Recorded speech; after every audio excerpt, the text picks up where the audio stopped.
She went camping with her fling, but something terrible happened, and the boss had to intervene. Subscribe to the channel and comment where you're watching from. The metallic sound of the alarm clock echoed at 5:30 in the morning in Sophia Anderson's penthouse apartment in the Upper East Side of New York. With precise and calculated movements, she got out of her king-size bed with immaculate white Italian sheets, her bare feet touching the cold Carrara marble floor. The soft light of the first rays of sunlight filtered through the beige linen curtains, creating golden stripes on the minimalist decor of the room. Sophia was 45 years old, and every line of expression on her face told the story of nearly 2 decades building her hotel empire. Her dark brown hair, always styled in a perfect bun during the day, fell loosely over her shoulders in that morning moment of privacy. Her hazel eyes reflected a steely determination that had been forged through countless early mornings, studying spreadsheets and facing skeptical investors who doubted her ability to run a luxury hotel chain. As she prepared her espresso in the imported Italian machine, Sophia watched through the panoramic window as the city pulsed with the movement of the first workers. New York was still partially asleep under the grey mantle of the typical drizzle of May, but she was already mentally reviewing the agenda that awaited her. A meeting with the managers of the 5 hotels in the Anderson chain at 8 in the morning, a conference with international investors at noon, and an inspection at the flagship hotel on 5th Avenue at 4 in the afternoon. Perfection is not by chance. It's discipline, she murmured to herself, repeating the mantra that had guided her since she took over the family business at 28 after the premature death of her parents in a car accident. Every detail of her routine was meticulously planned, from the navy blue Armani blazer she had chosen the night before to the exact time it would take to reach the office in the morning traffic of New York. Her phone vibrated with a text message that interrupted the usual flow of her thoughts. It was from Jake Thompson, the 38-year-old tour guide she had met 2 weeks earlier during a corporate tourism event at the Plaza Hotel. Jake had that authentic New York charm that contrasted with the formal corporate environment Sophia was used to. His slightly tousled black hair and expressive green eyes conveyed a contagious energy that had immediately caught her attention.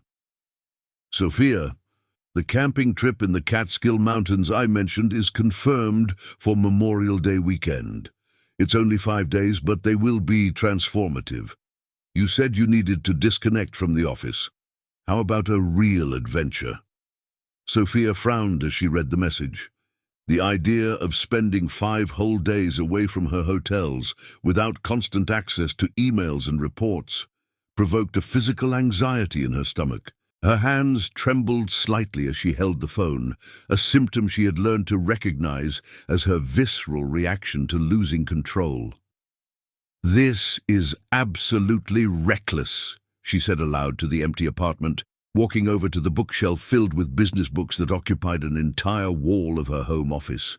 Titles like Operational Excellence Management and Competitive Strategies in the Hospitality Sector stared back at her as silent reminders of her responsibilities. However, something in Jake's message sparked a curiosity she hadn't felt in years. During the event in New York, he had talked about the importance of reconnecting with nature to truly understand American hospitality.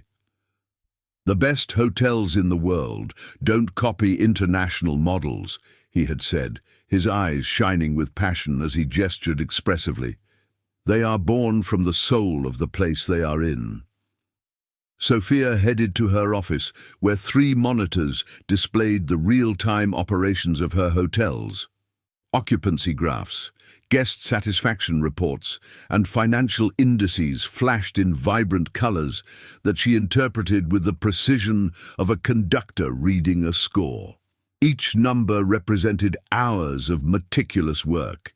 Each percentage was the result of her obsessive supervision of the smallest details.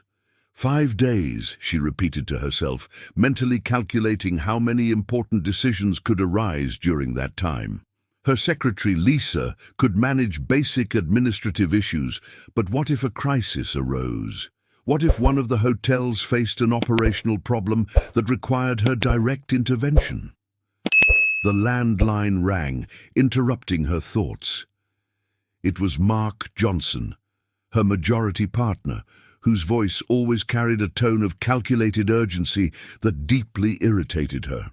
"Sophia, we need to talk about the proposal from the German investors. They want an answer by Friday regarding the expansion to the northeast." "Mark, we've already discussed this. We're not going to accept any proposal that compromises our American identity. The Anderson hotels represent authentic hospitality, not a sanitized version of international luxury." "But Sophia, you need to be more pragmatic. We're talking about $50 million in investment. We can maintain our American identity within international quality standards." Sophia clenched her fists as she listened to Mark use the term American identity in a clearly condescending tone. This tension with her partner had intensified in recent months as he pushed for changes she considered betrayals of the values that had built the reputation of the chain. "Let's talk in person on Monday. I need to prepare for the 8 o'clock meeting now."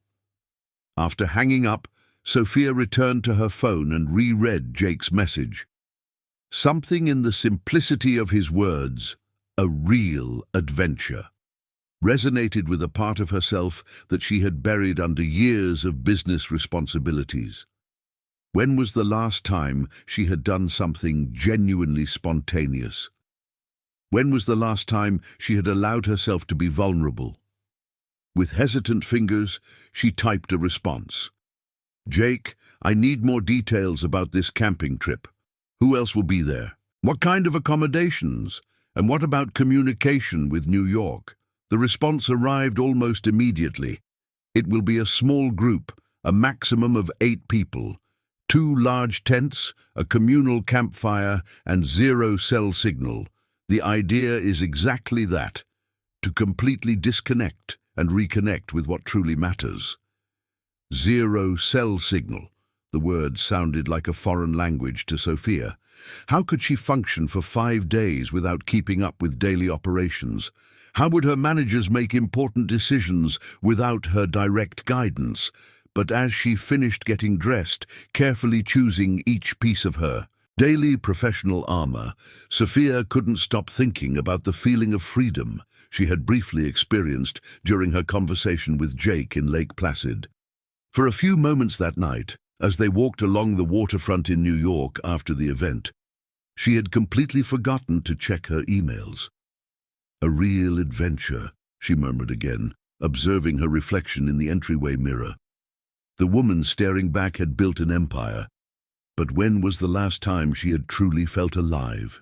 The decision to accept Jake's invitation came unexpectedly on Thursday afternoon during a particularly tense meeting on the 23rd floor of the corporate building of the Anderson Network in the Upper East Side. Sophia was sitting at the head of the solid mahogany conference table, watching the faces of her 5 general managers through the glass wall that offered a panoramic view of the New York urban jungle. "Ms. Anderson," said Patricia Smith, manager of the Brooklyn Hotel, her eyes reflecting the accumulated frustration of months, "we need to talk about the micromanagement happening across all units. Employees are reporting excessive stress due to daily surprise inspections." Sophia felt her jaw clench involuntarily. Her perfectly manicured hands with nude polish closed around the Mont Blanc pen she always carried, a gift from her parents that had become a kind of talisman in moments of tension. "Patricia, operational excellence is not micromanagement, it's responsibility. Every poorly executed detail is a threat to the reputation we've built over decades." "But Sophia," interjected Carlos Rivera, manager of the hotel on the avenue and a 15-year veteran of the company, Employee turnover rates have increased by 40% in the last 6 months. We are losing experienced staff because they feel they don't have the autonomy to perform their roles. The tension in the room was palpable. Sophia observed each face around the table and recognized an expression that deeply troubled her. Resignation. Her managers, people she had personally trained and trusted to uphold the Anderson standards, seemed exhausted. "You don't understand the pressure we face daily," Sophia replied, her voice taking on the firm tone she used to end discussions. "Mark is constantly questioning every operational decision. International investors analyze our numbers monthly. We can't afford mediocrity." "No one is talking about mediocrity," said Patricia, leaning slightly forward. "We're talking about trusting the team you built yourself, about allowing people to do the jobs they were hired for without constant supervision." Sophia abruptly stood up, walking to the window. 23 floors below, New York traffic moved like a complex organism, each vehicle following its individual route but contributing to a larger flow. Why couldn't she apply that same philosophy to her company? "The meeting is adjourned," she announced, not turning to face the team. "I want detailed reports from all operations by tomorrow noon." The silence that followed was broken only by the sound of chairs being pushed back and footsteps heading for the door. When Sophia finally turned around, only Carlos remained in the room, his graying eyebrows furrowed in genuine concern. "Sophia, can I talk to you for a moment? In private?" Carlos had been hired by her parents in the early 2000s when the network had only 2 hotels. He had witnessed Sophia's transformation from an insecure young heiress into a respected executive. But he had also seen how control had become an obsession that isolated her from the people who mattered most. "Carlos, if this is about today's conversation, it's about you," he gently interrupted. "When was the last time you took a real break? When was the last time you did something that wasn't related to the hotels?" Sophia felt a wave of irritation rise in her chest. "My personal life is not the company's business. Your personal life directly affects the company when you're so exhausted that you can't trust the team you trained." Carlos stepped closer, his words carrying a paternal frankness that few dared to show Sophia. "Your parents built this company based on genuine human relationships. They trusted people. My parents died before seeing what happens when you trust too much," Sophia replied, her voice coming out harsher than she intended. "And you're slowly dying because you don't trust enough." Carlos's words echoed in the silence of the conference room. Sophia headed to her desk, where her phone displayed 3 unread messages from Jake. The most recent, sent 15 minutes ago, read, "Sophia, I found an amazing group for the camping trip. A family of doctors from Lake Placid, a retired couple of teachers from Denver, and a nurse who just retired from Mount Sinai Hospital. Special people who have a lot to teach about life."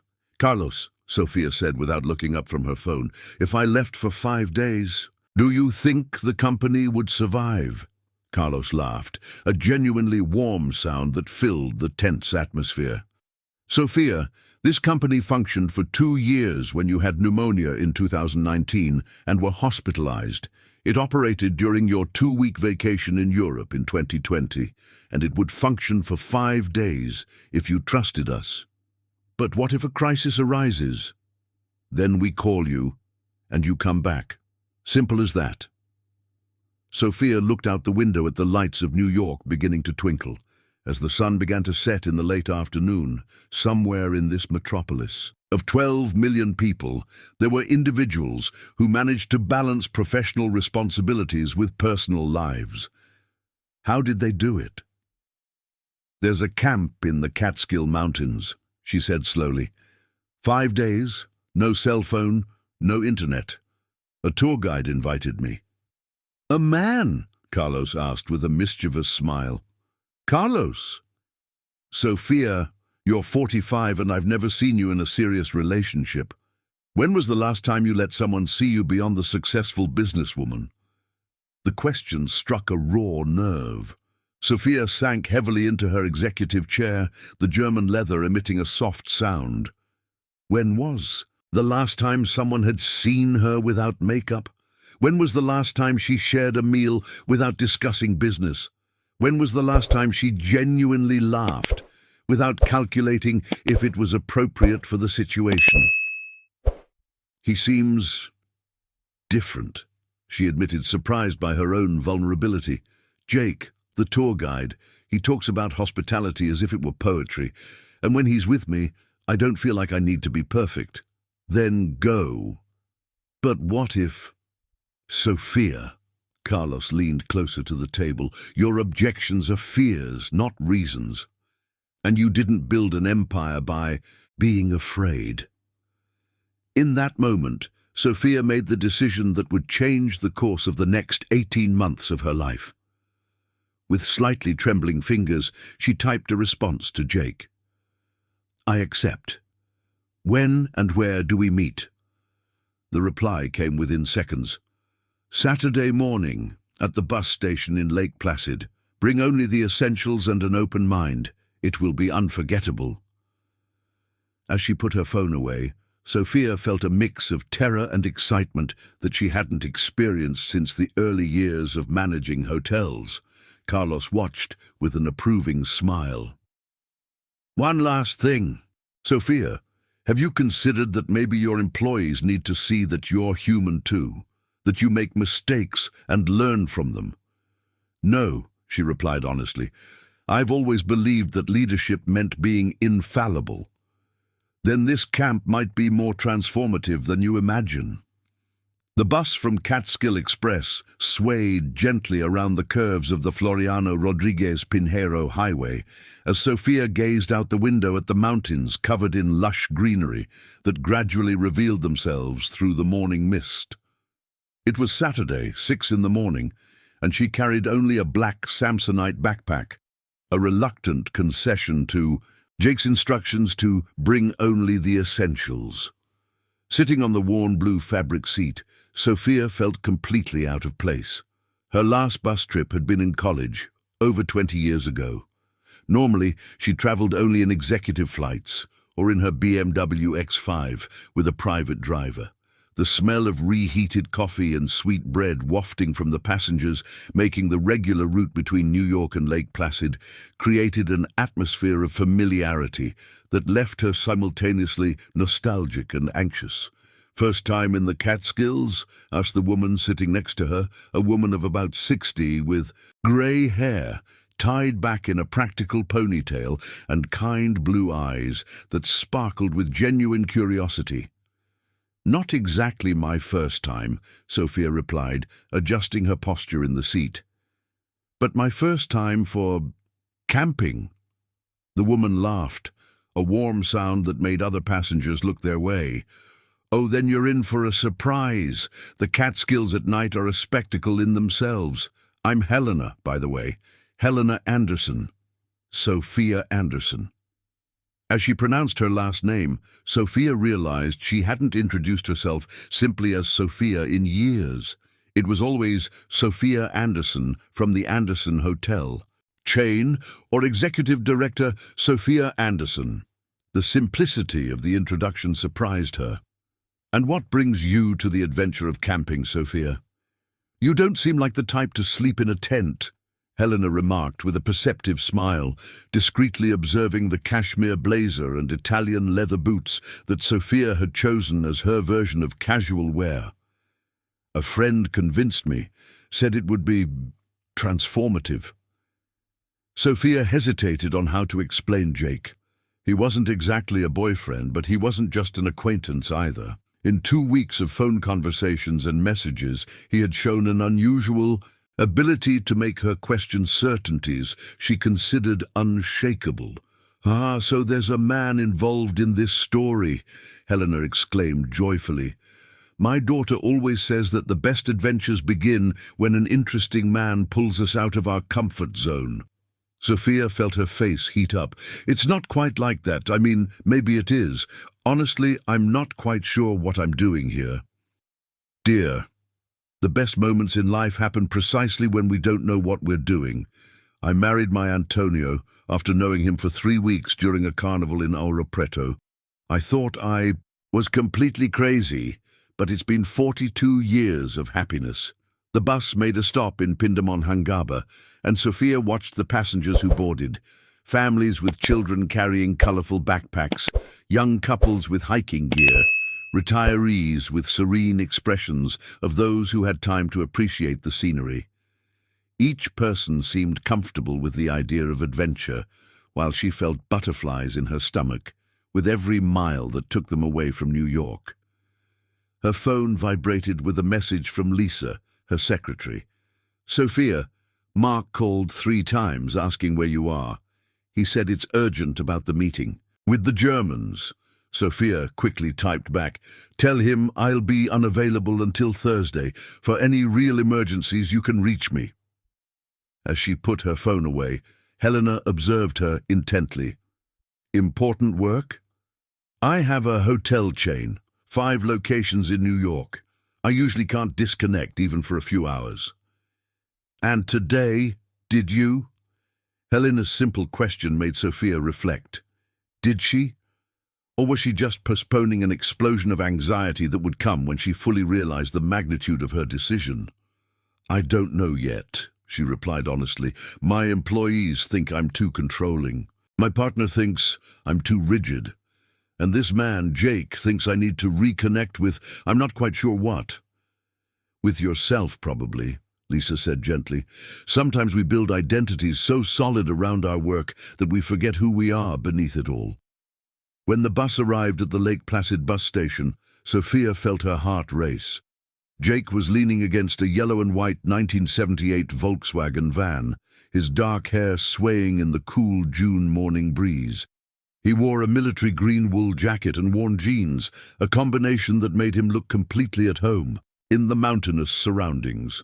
When he saw her getting off the bus, his face lit up with a genuine smile that reminded Sophia why she had accepted that crazy invitation. "Sophia, you made it!" Jake approached, and for a moment she thought he would hug her, but he simply took her backpack with a natural kindness. "How was the trip?" "Revealing," she replied, glancing back to see Lisa getting off the bus carrying a surprisingly large backpack for her age. "Jake, this is Lisa, my travel companion. Lisa, this is Jake, the one responsible for this adventure." Jake greeted Lisa with the same warmth he had shown Sophia, and she immediately realized that this genuine hospitality wasn't just a show to impress her. It was simply who Jake was. "Lisa, what a wonderful coincidence. You must be the retired nurse that Roberto mentioned. Your son confirmed your participation in the camp last night." Sophia looked from Jake to Lisa, confused. "Lisa, you're camping with us?" Lisa laughed, her eyes sparkling with delight. "Surprise! My son Roberto organized this as a retirement gift. 40 years caring for patients at Mount Sinai Hospital, and he thought I needed an adventure." "The universe has a peculiar sense of humor," Jake commented, loading the backpacks into the van. "Did you two meet by chance on the bus?" "There's no such thing as chance," Lisa said wisely. "There are only encounters that were waiting to happen." As Jake arranged the luggage in the van's trunk, Sophia observed Lisa with newfound curiosity. 40 years at Mount Sinai Hospital meant she had seen it all. Births, deaths, crises, cures. What kind of perspective did a person develop after 4 decades caring for others in their most vulnerable moments? "Jake, how many people will be at the camp?" Sophia asked, trying to mentally prepare for the level of social interaction that awaited her. 8 people in total. Lisa and you, the retired teacher couple from Denver. Margaret and John, the family of doctors from Lake Placid. Dr. Edward, Dr. Fernanda, and their teenage son, Gabriel. And me, of course. "And do you do this professionally? Organize camps?" Jake stopped arranging the bags and looked directly at her. Sophia, I do many things. I guide tourists, organize expeditions, give lectures on ecotourism. But mostly I try to help people remember who they really are when they're not playing social roles. His answer carried a depth that Sophia hadn't expected. As she climbed into the front seat of the van, Lisa had insisted she sit next to Jake. Sophia realized she knew very little about the man who had convinced her to step out of her comfort zone for 5 days. "And who do you think I really am?" she asked, surprising herself with her own boldness. Jake started the van, which purred with the characteristic sound of air-cooled VW engines. "That's a question you need to answer for yourself, Sophia. I can only create the environment for the answer to emerge naturally." As the van climbed the winding road toward the Catskill Mountains, Sophia felt she was entering completely unknown territory, and for the first time in years, this excited her more than it scared her. Jake's van wound its way along an increasingly narrow dirt road where the lush forest closed in around them like a green emerald tunnel. The scent of eucalyptus and damp earth filled the vehicle through the open windows, while the sound of the Volkswagen engine blended with the calls of robins and thrushes echoing through the woods. Sophia discreetly gripped the door handle at each sharper turn, her knuckles white, revealing a tension she tried to mask. "We're almost there," Jake announced, glancing in the rearview mirror at Sophia's pale face. "The campsite is in a natural clearing surrounded by century-old conifers. It's one of the most special places I know." Lisa, in the back seat, gazed at the scenery with eyes shining in admiration. "It's been years since I've been to a place like this. During the pandemic, I spent 2 years locked in my apartment in New York, and I forgot how good it feels to breathe fresh air." "Lisa, did you live your whole life in New York?" Sophia asked, trying to distract herself from the growing anxiety of being further away from civilization. "I was born on a farm near New Paltz, here in upstate New York. My parents were small coffee producers. I went to New York to study nursing at NYU in 1982, with a cardboard suitcase and $50 in my pocket. I never went back to stay, but the mountains have always been my therapy." Sophia tried to imagine Lisa as a 20-year-old leaving the security of her rural family to face the metropolis. What kind of courage was needed for such a radical change? She herself had inherited a structured business with support networks and financial resources. The prospect of starting from scratch terrified her. "And you, Jake?" Sophia asked. "How did you end up becoming a tour guide?" Jake slowed down to navigate a pothole in the road, his face taking on a thoughtful expression. "Long story. I studied hotel management at NYU, worked 5 years in luxury hotels in New York and Miami, but I realized I was helping wealthy people isolate themselves even more from the Brazilian reality. One day, I left everything behind and came to the Catskill Mountains." Sophia felt a jolt of recognition. "Did you study hotel management?" "I graduated in 2008. I interned at the Plaza Hotel, worked at Fasano, and spent 2 years at Hotel Unique. I know the luxury hotel world inside out." The revelation caught her completely off guard. During their previous conversations, Jake had spoken about hospitality and tourism, but always from a philosophical, poetic perspective. She had assumed he was just a tour guide without specific training, someone who had chosen an alternative path due to a lack of conventional options. "Why didn't you tell me this before?" she asked, her voice laden with a distrust she couldn't disguise. "Because I didn't want you to see me as someone trying to use our friendship for professional purposes," Jake replied simply. "I wanted you to know me as a person first." Lisa watched the growing tension between them with the sagacity of someone who had spent 4 decades deciphering human dynamics in crisis environments. "Jake, can I ask an indiscreet question? Why did you really leave the hotel career?" Jake parked the van in a small clearing where two other tents were already set up. In the center of the space, a cold campfire was surrounded by logs arranged as rustic benches. Before answering Lisa's question, he turned off the engine and faced Sophia directly. "Because I realized I was helping to create artificial luxury experiences for people who had lost the ability to appreciate simple beauty. The wealthiest guests were often the unhappiest, and I was becoming part of a machine that sold comfort but stole authenticity." "That's very romantic," Sophia said, her voice taking on the dry tone she used in business meetings when someone presented ideas she considered impractical. "But quality hospitality requires strict standards. It's not possible to maintain excellence without control." "Sophia," Lisa said gently, "can I share something I've learned in 4 decades of caring for people?" Sophia nodded, though her shoulders remained tense. The patients who recovered the fastest weren't those who received the most technically perfect care. They were the ones who felt genuinely seen and heard as human beings. Technique is important, but human connection is transformative.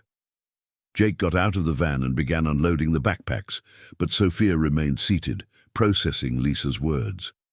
For years, she had focused on satisfaction metrics, quality indices, measurable service standards.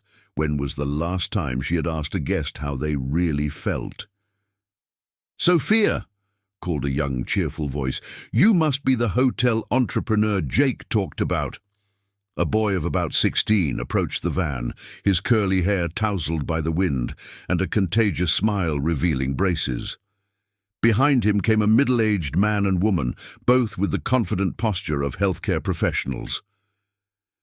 "I'm Gabriel," the young man said, extending his hand politely. "These are my parents, Dr. Edward and Dr. Fernanda. We're the doctors from Lake Placid that Jake mentioned." Dr. Edward, a tall, slender man with grey hair and kind eyes, greeted Sophia warmly. "What a pleasure to meet you. Gabriel is fascinated by hotel management. He was excited to learn there would be a businesswoman from the industry at the camp." "Dad, stop embarrassing me," protested Gabriel, but his enthusiasm was evident. "Sophia, can I ask you some questions about hotel management later?" Sophia found herself genuinely smiling for the first time in days. Gabriel's youthful energy was contagious, and his curiosity reminded her of herself at 20, when she still got excited about operational details. "Of course, Gabriel, but first I need to survive this camping experience." Dr. Fernanda, a robust woman with brown hair tied in a practical braid, laughed. "First time sleeping in a tent? First time doing anything that isn't work in a long time," Sophia admitted, surprising herself with her own honesty. "Then you're in the right place," Dr. Edward said. "Nature has a peculiar way of reminding us what really matters." As the group organized to set up the remaining tents, Sophia watched Jake patiently explain to Gabriel how to properly stretch the guy lines. There was something in his movements and the way he interacted with each person that revealed a natural hospitality, completely different from the trained professional courtesy she knew from the hotel world. Lisa approached her, carrying a backpack that seemed disproportionate to her size. "Sophia, can I tell you a secret? I'm 72 years old, just retired after 40 years in one of the most stressful hospitals in the country, and this is the first adventure I'm doing just for me since never." "Why did you decide to start now?" "Because I realized I spent my whole life taking care of others and forgot to take care of myself. My son Robert forced me to take this trip because he said I was defining myself too much by my profession." Lisa stopped speaking and looked directly at Sophia. "He said he knew a businesswoman who had the same problem." Sophia felt a chill that had nothing to do with the June afternoon cold in the Catskills. "Robert, your son Robert? Robert Anderson, geriatrician at Mount Sinai Hospital. He sees some elderly patients who stay at luxury hotels in New York when they come for treatments. The world seemed to shrink around Sophia. Dr. Robert Anderson was the doctor who had been attending to her father, Anthony Anderson, 78 years old, who had recently begun showing signs of mental confusion and forgetfulness. The consultations took place once a month, and Sophia was always impressed by Dr. Robert's patience and kindness. "Lisa," Sophia said slowly, "are you the mother of Dr. Robert who takes care of my father?" Lisa stopped rummaging through her backpack and looked at Sophia with genuine surprise. "Your father is Anthony Anderson? The man who always talks about the hotels of family with so much pride?" "It's him." The two women exchanged a silent glance for a moment, both processing the statistical improbability of that encounter. In a city of 12 million inhabitants, they had sat side by side on a bus that would take them to the same camp, organized by a man who had training in Sophia's professional field. "The universe really has a peculiar sense of humor," Sophia murmured, echoing Jake's words. "Or maybe," Lisa said with a wise smile, "some people are just destined to meet when they need to learn from each other." The sound of branches snapping echoed through the clearing, followed by a scream of pain that made all the campers freeze instantly. Sophia was helping Lisa organize the sleeping bags when she heard Jake shout, "My leg! The rope broke!" The climbing gear Jake was testing for the next day's climbing activity had failed, and he was now lying at the foot of a rocky wall about 25 feet high, his left leg visibly twisted at an unnatural angle. Dr. Smith was the first to reach him, immediately followed by Dr. Johnson and Lisa. "Jake, don't move," commanded Dr. Smith with the calm authority of someone used to medical emergencies. "Johnson, I need you to check for possible head injuries while I examine the leg." Sophia remained paralyzed for a moment, watching the scene unfold with a growing sense of panic. Jake, who had been the natural leader of the group since they arrived, was now seriously injured and clearly incapacitated from taking any responsibility. His green eyes, which usually sparkled with confidence and energy, now reflected pain and worry. "Sophia!" Lisa called urgently. "We need someone's cell phone to call for help. Jake's fell during the fall and broke." "There's no signal here," replied John, who was frantically checking his own phone. "Mum, Dad, do you have a signal?" Both doctors shook their heads negatively while continuing to examine Jake. Dr. Smith looked at the group seriously. "The leg is broken, likely an open fracture of the femur. He needs urgent hospital care, but we can't move him without proper equipment." "How long would it take for someone to get to a place with cell service and come back with help?" asked Margaret, one of the retired teachers from Denver, who had remained surprisingly calm throughout the situation. "At least 3 hours," replied John, her husband, who had explored the surroundings during the afternoon. "The nearest road is a 2-hour difficult hike away, and we would still need to find transportation." Sophia felt her mind shift into the crisis resolution mode she had developed over years of managing hotel emergencies. It was the same feeling she had when a VIP guest arrived to find their suite flooded, or when a major corporate event faced last-minute issues. Only this time it wasn't just reputation and money at stake. It was Jake's health and possibly his life. "Lisa," Sophia said, her voice taking on the firm tone of command she used in critical situations. "With your hospital experience, what else can we do for Jake besides keeping him warm and immobile?" Lisa looked at Sophia with an approving expression. "We need to improvise a splint to stabilize the leg and constantly monitor his vital signs. He could go into shock if he loses too much blood." "John," Sophia turned to the teenager, "you know this area well. Is there a quicker way to get help?" John thought for a moment, his brow furrowed in concentration. "There's a lookout tower from the National Park Service, about a 40-minute steep hike away. There's usually a ranger on duty, and they have an emergency radio." "Perfect.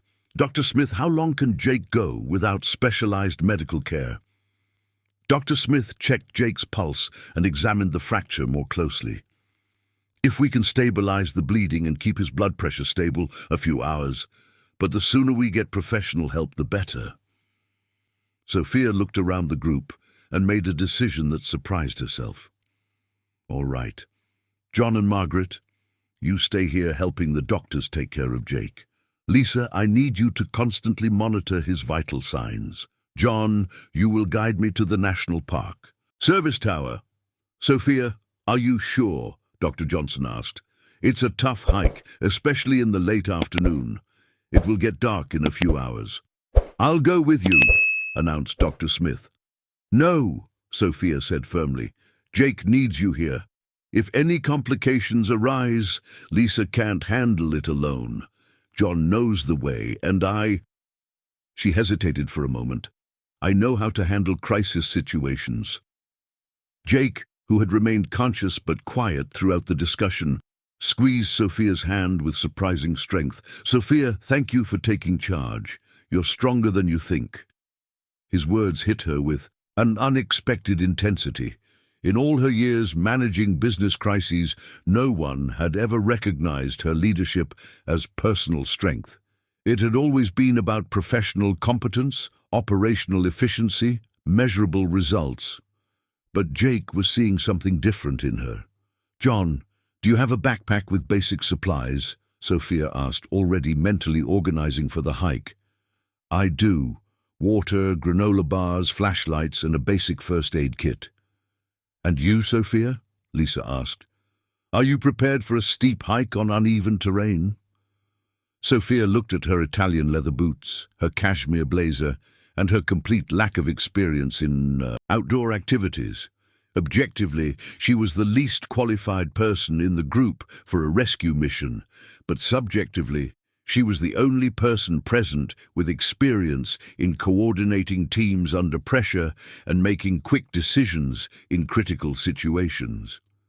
No, she admitted honestly, but I will manage. As John organized the necessary supplies, Sophia knelt beside Jake.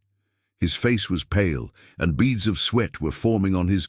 It was a chilly June afternoon in the Catskill Mountains. Jake, I need to ask you something. This tower from the National Park Service, are you sure there will be someone there? On weekends in June, there's always staff on duty due to the risk of wildfires during the dry season, he replied, his voice slightly trembling from the pain. Sophia, you don't have to do this. Ethan can go alone and... No, she interrupted. Ethan is a minor and shouldn't go alone, and someone needs to coordinate the rescue with accurate information about his condition and our exact location.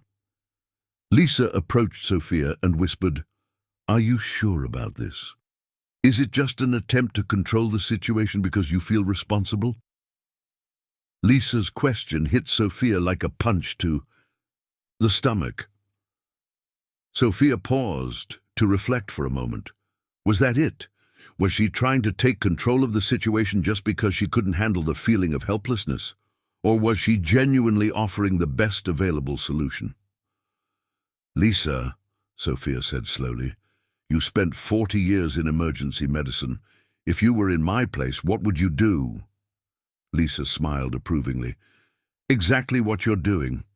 I would use my crisis management experience to coordinate the best possible response. The difference is that you're doing this for people you care about, not out of professional obligation.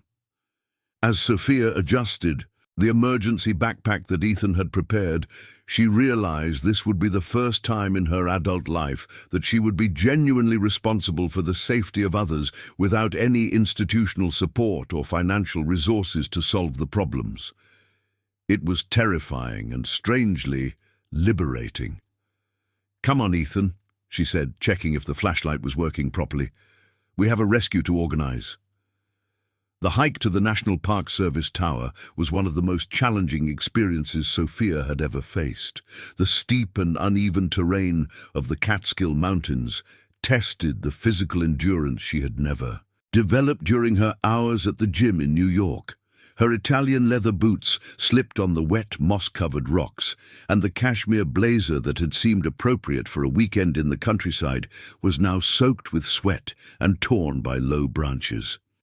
Ethan, walking ahead with the natural agility of a teenager raised in the mountainous region, regularly stopped to wait for Sophia to catch her breath. His patience and encouragement reminded Sophia of what it must feel like to have a child, an experience she had indefinitely postponed in favor of her professional ambitions. "Sophia, you want to rest a bit more?" Ethan asked when she stopped again to lean her hands on her knees, struggling to normalize her breathing in the thin air at altitude. "How much longer?" she asked, trying not to sound as exhausted as she felt. "About 15 minutes. We're doing well considering you're not used to hiking." 15 minutes. On her worst work days, 15 minutes were 5 international calls, 2 important operational decisions, and a review of financial reports. Here in the Catskills, 15 minutes felt like an eternity when each step required total concentration to avoid tripping or slipping. "Ethan," Sophia said as they resumed walking, "can I ask you something personal?"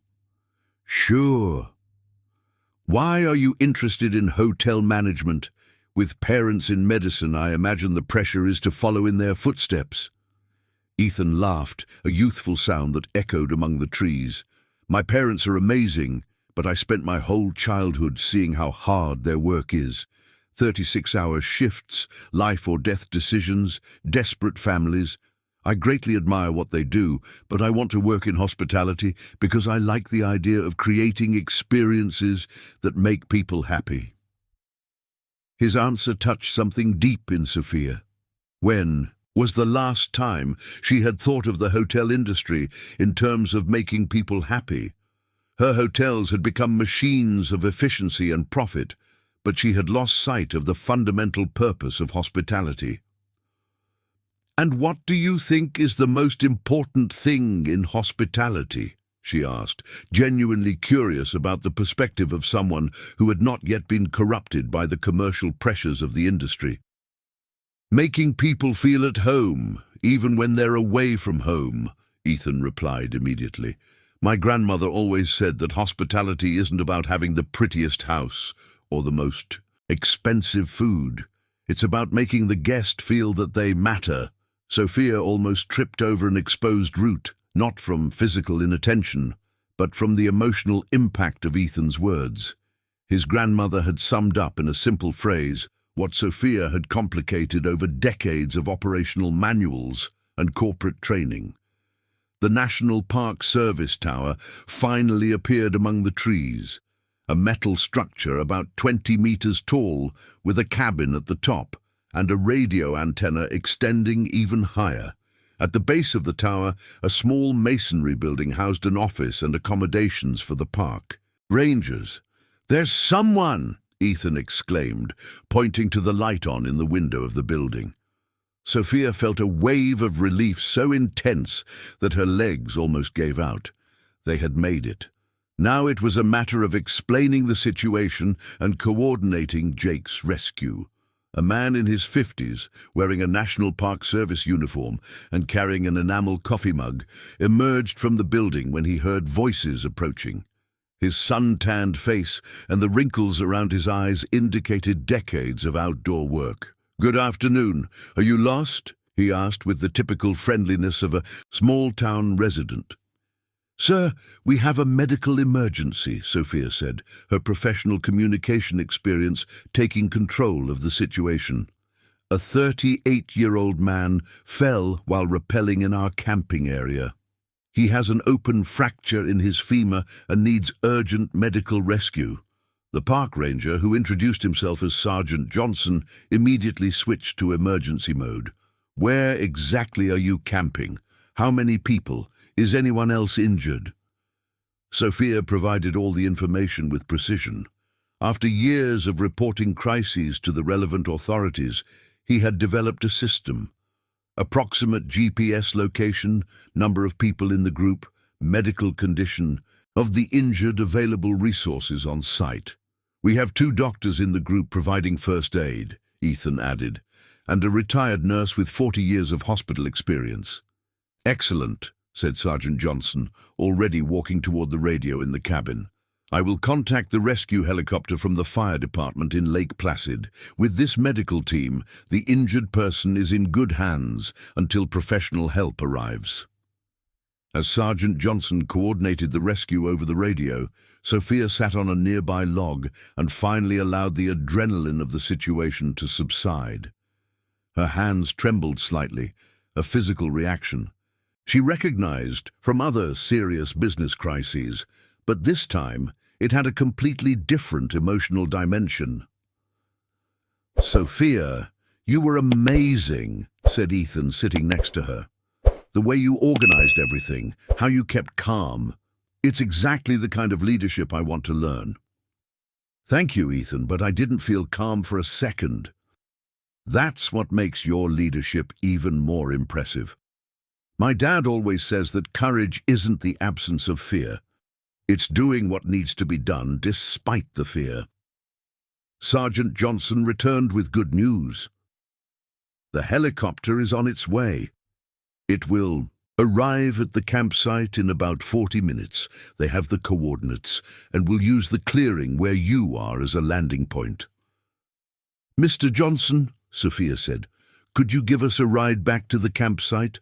We need to be there when the helicopter arrives. Sure, I have a pickup that can get within about 500 meters of the clearing. The rest you'll have to walk, but it's much better than going back on the trail. During the ride back in the National Park Service pickup, Sophia watched the landscape of the Catskill Mountains, illuminated by the golden light of late afternoon. The mountains, covered in lush forest, stretched to the horizon, creating a scene of natural beauty that she rarely paused to appreciate in her daily life in New York. Ethan, she said, can I give you some advice about hospitality?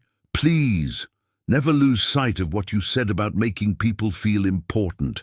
I spent years focusing on efficiency and profit, and I forgot that hospitality is fundamentally about human connection. Ethan looked at her with curiosity. Are you planning to change anything in your hotels? Sophia thought about the question as she watched Sergeant Johnson skillfully navigate the curves of the dirt road. Was she planning changes? A few hours ago, that possibility would have terrified her. Now, after leading a real crisis situation where real people depended on her for genuine reasons rather than commercial ones, the idea of change seemed less daunting and more necessary. I don't know yet, she replied honestly, but this experience is showing me aspects of leadership that I've never explored. What do you mean? Leadership based on genuine care for people rather than just controlling outcomes. When they arrived at the campsite, the sound of the rescue helicopter was already audible in the distance. Lisa ran to hug Sophia, her eyes shining with relief and admiration. Sophia, you did it! Jake is stable but eager to see you. As the rescue team worked professionally to stabilize Jake and prepare him for transport, he held Sophia's hand tightly. Thank you, he said, his voice hoarse from pain and medication. You saved my life today. We saved him, Sophia corrected, all of us, working together. But as she watched the helicopter take off with Jake headed for the hospital, Sophia realized that something fundamental had changed within her. For the first time in years, she had led a situation where success was not measured in profits or efficiency, but in human solidarity and genuine care. And surprisingly, it had been the most fulfilling type of leadership she had ever experienced. The ride back to New York in the back seat of Dr. Smith's Pajero was quiet and contemplative. Sophia watched the landscape gradually change from the Catskill Mountains to the urban plains of the Hudson Valley, each mile bringing her closer to a reality that now felt strange and distant. Lisa dozed beside her, exhausted from the emotions of the past 2 days, while Ethan chatted quietly with his parents in the front seat about upcoming college exams. Sophia's phone had regained signal 2 hours earlier, and since then It had vibrated incessantly with accumulated messages. 43 missed calls from Mark, her partner. 17 emails marked as urgent from Lisa, her secretary. Text messages from the managers of the 5 hotels reporting situations that required her immediate attention. The digital world she was used to responding to in real time had continued to function without her, creating a mountain of demands waiting for her resolution. But for the first time in her career, Sophia didn't feel the familiar urgency to respond immediately. Instead, she typed a single message to Lisa. Arriving in New York at 7 p.m. Emergency meeting tomorrow at 8 a.m. with all managers. Any real crisis can wait until then. Sophia, Lisa said, waking from her nap, are you okay? You seem thoughtful. I'm processing everything that happened. In 3 days, I experienced more genuine leadership situations than in months of corporate routine. Dr. Smith looked in the rearview mirror. Sophia, if I may make a medical observation, you seem like a different person from when we met on Saturday. What do you mean? More present, less tense. Your shoulders were constantly tense when you arrived at the campsite. Now you seem more relaxed, despite all the pressure of the emergency. Dr. Johnson turned around in the front seat. Smith is right. There's something in your posture that has changed. It's as if you've found a different confidence. Sophia reflected on the doctor's observations. It was true that she felt different, but how to explain the nature of this change? It wasn't just the experience of leading Jake's rescue, it was the discovery that she could trust. Marina Anderson believed in the power of collaboration, recognizing that true strength lay in being vulnerable without being weak, and leading through teamwork rather than domination. Ethan, she said, are you still interested in doing an internship in hotel management? The young man's eyes lit up. Of course. Why? Would you like to spend some afternoons at my office during the July break? It wouldn't be a formal internship, but you could observe real operations and ask questions. Really? That would be amazing, Dr. Smith smiled. Marina, that's very generous of you. Actually, it's self-interest, Marina admitted. Ethan asked me some questions this weekend that made me rethink fundamental aspects of my work. I think having his perspective would be valuable. When they arrived in the Upper East Side, Marina said goodbye to the family of doctors and walked with Lisa to the taxi that would take them to their respective homes. The penthouse apartment she had left on Friday as her sanctuary of control and order now felt cold and impersonal in the light of the last 3 days. Lisa, Marina said before they parted ways, can I ask you a personal question? Of course, dear. How did, you manage to balance a demanding 40-year career with your personal life? You raised children, maintained a marriage. How did you do that without sacrificing professional excellence? Lisa chuckled softly. Who said I didn't sacrifice? I missed countless birthday dinners, arrived late to school presentations, worked through weekends I should have spent with family.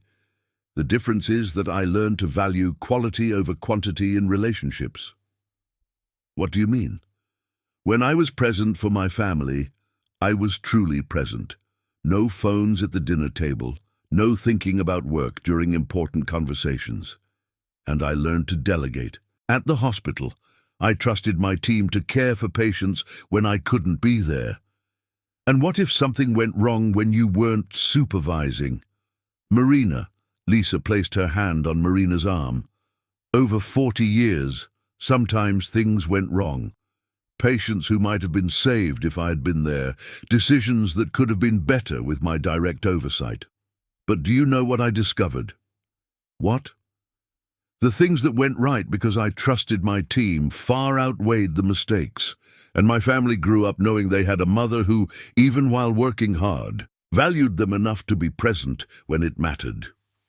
Lisa's taxi arrived, but before getting in, she turned to Marina one last time. Marina, can I give you some unsolicited advice? Please. Your father is starting to need more attention. Dr. Robert told me that he has been asking about you during appointments. Maybe it's time to find ways to be present for him without completely sacrificing your career." After Lisa left, Marina went up to her apartment and sat on the balcony, watching the lights of New York turn on in the Tuesday night. Her phone kept vibrating with messages, but for the first time in years, she set it aside and simply watched the city.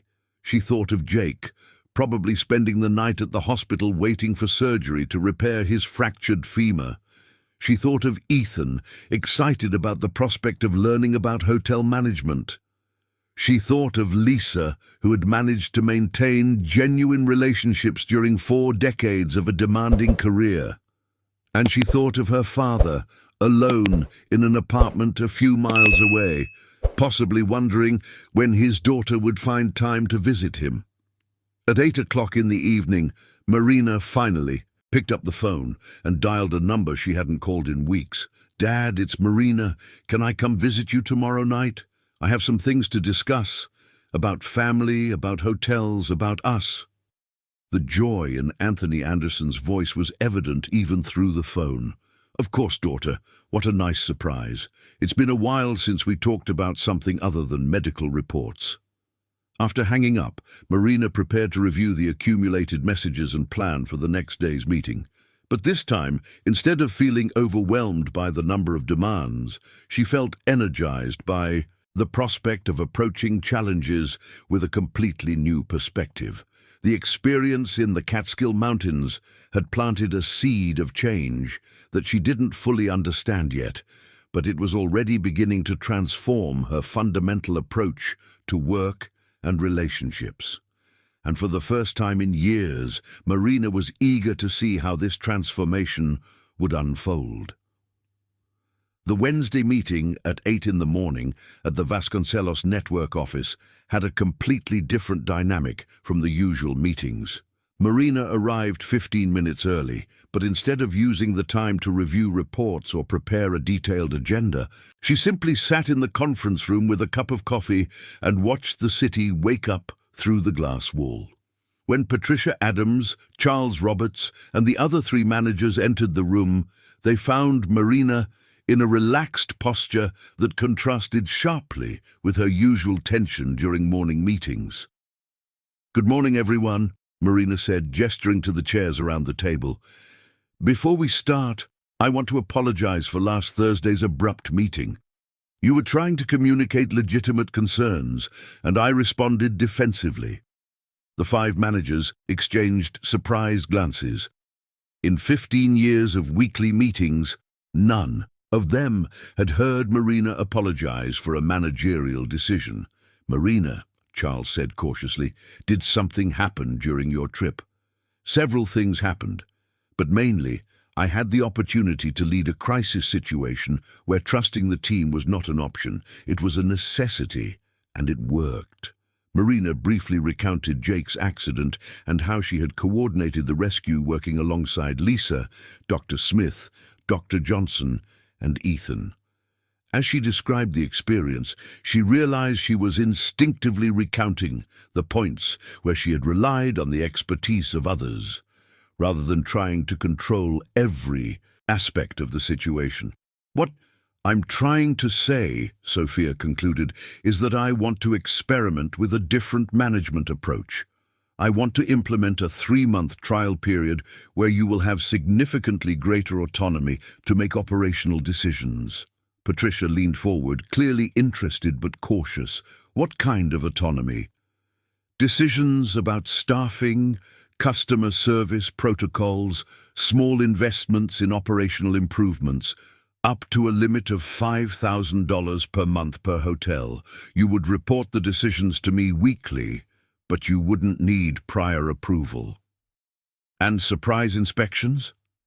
Mark, the manager of the Brooklyn Hotel, asked. "Once a month, scheduled in advance. The goal would be to identify opportunities for improvement, not to hunt for mistakes to criticize." The silence that followed was different from the usual tense silences in meetings. It was a silence of processing, of people trying to understand if they were really hearing what they thought they were hearing. Sophia, Charles said slowly, what happened to us during your 5-day absence was exactly that. No major crisis. Some operational decisions we made without consulting you, and positive results in guest satisfaction ratings. I know. Lisa sent me the reports. The Brooklyn Hotel received its best rating of the month on TripAdvisor. The hotel on Paulista solved that recurring issue with the air conditioning system. You all did an excellent job. So, why did you always think you needed to supervise every detail? Patricia asked with genuine curiosity, not confrontation. Sophia hesitated. The question touched on insecurities she had carried since taking over the family business after her parents' death. How could she explain that controlling every detail had been her way of coping with the fear of failure, of not living up to the legacy she had inherited? Because, she finally said, I confused control with competence. I thought being a good leader meant having all the answers and overseeing all decisions. This weekend showed me that effective leadership sometimes means trusting others to have the right answers. The meeting continued for another hour, with the managers asking specific questions about the new protocols, and Sophia surprising herself with her own flexibility to negotiate details. Normally, she would have arrived at the meeting with a complete and inflexible plan. This time, she was building the new approach collaboratively. When the meeting ended, Charles stayed behind. Sophia, can I say one last thing? Of course. Your parents would be proud of the woman you've become, but I think they would be even prouder if they saw you finding ways to be happy alongside being successful.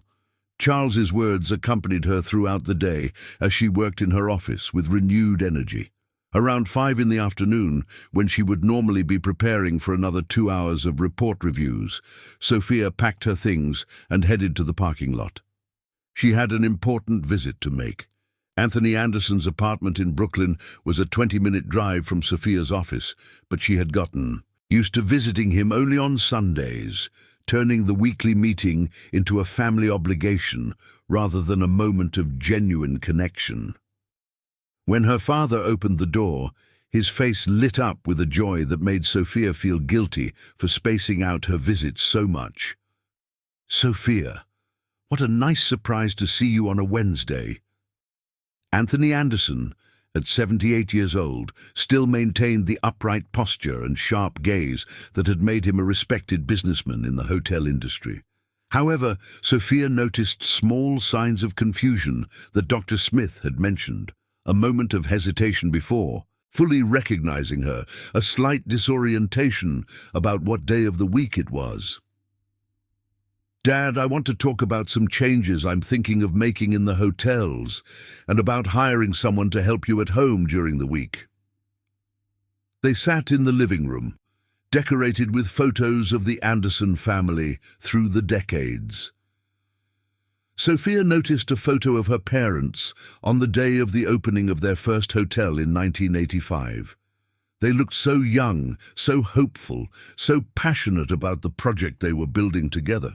Sophia, Anthony said, following her gaze to the photograph, do you know what the secret to your mother's and my success was? Hard work. Everyone works hard. The secret was that we never forgot that hospitality is about making people feel welcome. It's not about having the most expensive furniture or the most sophisticated food. It's about making each guest feel that they matter. Her father's words echoed almost exactly what Ethan had said on the trail to the National Park Service Tower. Sophia wondered when she had lost sight of that fundamental philosophy. Dad, do you remember Dr. Smith, your geriatrician? He has a mother who just retired. In from nursing, Lisa Johnson. She's looking for work as a caregiver, and I thought you two might get along well. A retired nurse? With references from Dr. Smith? Anthony seemed interested. It would be nice to have someone here during the week. Sometimes I get confused with the medications, and I don't like to worry you with those little things. They're not little things, Dad. They're important. And Lisa is special. You'll like her.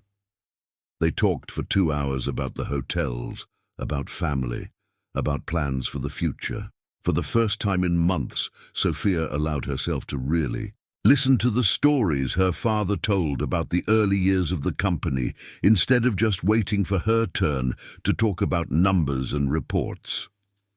When she said goodbye, it was already past 9 in the evening. The first time in years that she had spent an entire night without working or thinking about work. On her way home, Sophia stopped at a traffic light and realized that she had made an important decision without even noticing. She was going to offer the caregiver job to Lisa, not just because Dr. Smith had recommended her, but because the experience at camp had created a genuine connection. For the first time, Sophia was making a decision that intertwined personal and professional considerations in a way that felt natural and appropriate. It was a small step towards the kind of integrated life she had observed in Lisa, a life where work, family, and personal relationships complemented rather than competed for attention. Lisa accepted the position of caregiver for Anthony Anderson during a phone call that lasted nearly 2 hours on a Thursday in July. Sophia had initially called to make the formal job offer, but the conversation naturally evolved into a deep discussion about life, work, and the coincidences that sometimes connect people destined to support each other. "Sophia," Lisa said, her voice heavy with emotion, "since I retired in May, I've felt lost. 40 years caring for people, and suddenly I wake up every day with no one needing me. Caring for your father would be a blessing for me too. Lisa, I need to be honest. My father is starting to show signs of mental confusion. Dr. Smith said it's likely the beginning of dementia. It won't always be easy. Dear, I spent 4 decades caring for dementia patients in the hospital. I know exactly what you're facing, and I know what your father will need. More than medication and routine, he will need patience, dignity, and someone who treats him as the complete person he still is, not just a list of symptoms." The conversation was interrupted by a call from Jake, who was recovering from femur surgery at Mount Sinai Hospital. Sophia had only visited once since the accident, driven by a sense of responsibility and guilt that she had not fully processed. "Sophia, can I call you back in 10 minutes? Jake is calling me from the hospital." "Of course, dear. Tell him I asked how his recovery is going." Sophia switched lines and answered Jake, her voice immediately warming upon hearing him. "Hi, Jake. How are you feeling?" "Bored, mostly. The doctors say I'll need physical therapy for 3 months, and I won't be able to return to hiking for at least 6 months. His voice carried a frustration that Sophia understood perfectly. The difficulty of an active person being forced into inactivity. "But Sophia, I need to tell you something important." "What?" "I received a job offer. The tourism director from Lake Placid heard about our experience at camp through Dr. Smith and wants to hire me to develop a responsible eco-tourism program for the area." Sophia felt a complex mix of joy for Jake and concern about what this would mean for the connection that had developed between them. "Jake, that's wonderful. You've always talked about wanting to work with sustainable tourism on a larger scale. It's an incredible opportunity, but Sophia," he hesitated, "the proposal includes a partnership with local hotels to create integrated accommodation and ecotourism packages. And I immediately thought of your hotels." "My hotels are in New York, Jake. We don't have units in the mountainous region." "Not yet." The simplicity of Jake's response carried an implication that made Sophia's heart race. Was he suggesting an expansion to Lake Placid, a professional partnership, a collaboration that would intertwine their personal and professional lives in a way she had always carefully avoided? "Jake, are you suggesting that I consider opening a hotel in the Catskill Mountains?" "I'm suggesting that you consider a completely different approach to hospitality, A hotel that is genuinely integrated with the local community, offering authentic experiences instead of artificial luxury, demonstrating that it is possible to be profitable while being sustainable. Sophia fell silent, processing the proposal. Geographic expansion had always been part of her long-term plans, but she had envisioned replicas of the urban luxury model from New York. Jake was proposing something entirely different. "Sophia, are you still there?" "I'm thinking. It's an intriguing idea, but it would be a significant investment in a completely new business model. And you would have to trust a local team to implement a vision that isn't entirely under your direct control." Jake had precisely identified the most challenging aspect of the proposal. A hotel in the Catskill Mountains would require her to delegate not just routine operations, but fundamental strategic decisions about the company's identity. "Jake, can I be honest about something?" "Always." The idea excites and terrifies me at the same time. Part of me wants to say yes immediately. Another part wants to calculate risks and create detailed plans and maintain control over every variable. Jake laughed, a warm sound she had missed during his 2 weeks of recovery in the hospital. "Sophia, do you know what the most important moment of our rescue at camp was?" "What?" "When you decided to trust Ethan to guide you to the National Park Service Tower. You had no hiking experience, didn't know the terrain, couldn't control the variables. But you trusted, and it worked. That was an emergency. This is a multi-million-dollar investment. Sophia, building something new always involves trusting people and situations you can't completely control. The difference is that this time you would have time to carefully choose whom to trust." After hanging up with Jake, Sophia called Lisa back. "Lisa, can I ask you a question about making important decisions?" "Of course." "How did you decide to retire? It must have been terrifying to leave a career that defined your identity for 4 decades. "It was. But do you know what helped me decide? I realized I had 2 options.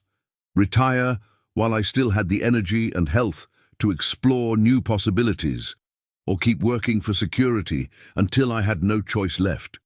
And you don't regret it. Not for a second. Sophia, sometimes the best decisions are the ones that scare us a little. It means we're growing." That night, Sophia sat in her home office with a spreadsheet open on her screen. Marina Anderson was staring at her computer, but instead of filling in numbers, she was looking out the window at the lights of New York. For the first time in her career, she was considering a major business decision based not only on financial analysis, but on personal intuition and human connection. Jake's proposal represented everything she had carefully avoided for 15 years. Partnering with someone for whom she had developed personal feelings, investing in an untested business model, expanding into a market she did not deeply understand. But it also represented an opportunity to integrate all the lessons she had learned about collaborative leadership, team trust, and genuine hospitality. Marina picked up the phone and dialed a number she hadn't called in months. "Mark, it's Marina. We need to talk about the future of the company. I have a proposal that you will find interesting." The meeting with Mark Johnson on Monday morning was one of the most tense and revealing conversations in Marina's business partnership. The office on the 23rd floor of the Upper East Side felt smaller with his presence. A 52-year-old man with impeccably styled grey hair and an Italian suit who always carried an aura of calculated impatience. "Marina, are you seriously talking about investing $15 million in an eco-friendly hotel in the Catskill Mountains?" Mark leaned back in the leather chair, his eyes reflecting a mix of disbelief and irritation. "In partnership with a tour guide you met a month ago?" Jake Thompson has a background in hotel management, practical experience in the industry, and a solid partnership proposal with the local government in Lake Placid. He's not exactly a stranger. Marina, you're romanticizing a business situation because you've developed feelings for this man. It's exactly the kind of emotional decision that can destroy everything we've built. Mark's accusation hit a raw nerve, especially since Marina had been asking herself the same thing over the past few days. To what extent was her growing attraction to Jake influencing her business judgment?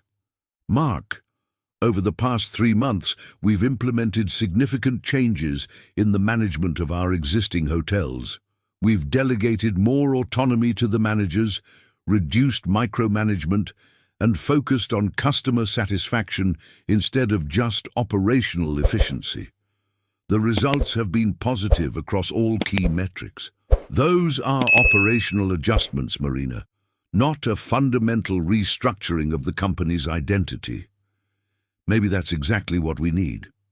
Mark stood up and walked to the window, observing the traffic on the Upper East Side, 23 floors below. When he turned to face Marina, his expression had shifted to something more calculated. Marina, I need to tell you something you're not going to like. In the past few weeks, while you were exploring new business philosophies, I received a formal proposal from the German investors. They are offering $80 million for the complete acquisition of the Anderson network. The silence that followed was absolute. Marina felt as if the air had been sucked out of the room. $80 million represented more than 3 times the current equity value of the company. You negotiated a sale without consulting me. I haven't finalized anything. But Marina, this is an opportunity we cannot ignore. $80 million would allow you to invest in any project you wanted, including a dozen eco-friendly hotels in the Catskill Mountains. And the employees, the managers I personally trained, the Brazilian identity of the network that my parents built? They would be preserved. The Germans want to keep the Anderson brand and the existing team. They would just expand into an international market. Marina stood up and walked to the shelf where she kept family photos and important milestones of the company.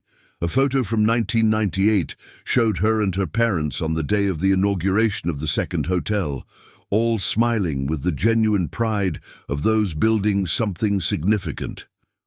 Mark, can I ask you a question? Sure. When was the last time you stayed at one of our hotels? As an ordinary guest, not for inspection or a business meeting? Mark hesitated, clearly not expecting the question. I don't know. Maybe 2 years ago. I stayed at each of our 5 hotels last month, not as the CEO, but pretending to be an ordinary guest. Do you know what I discovered? What? Our hotels are technically perfect and emotionally empty. We have the best operational efficiency ratings in the city and some of the worst personal recommendation ratings. People are satisfied with us, but they don't fall in love with us. Marina, customer satisfaction translates into profit. Falling in love is emotional marketing. Mark, have you ever been in love? The question caught him completely off guard. What does that have to do with business? Everything. When you were in love, you cared about details you would normally ignore. You noticed little things that made a difference. You wanted to create special experiences, not just functional ones.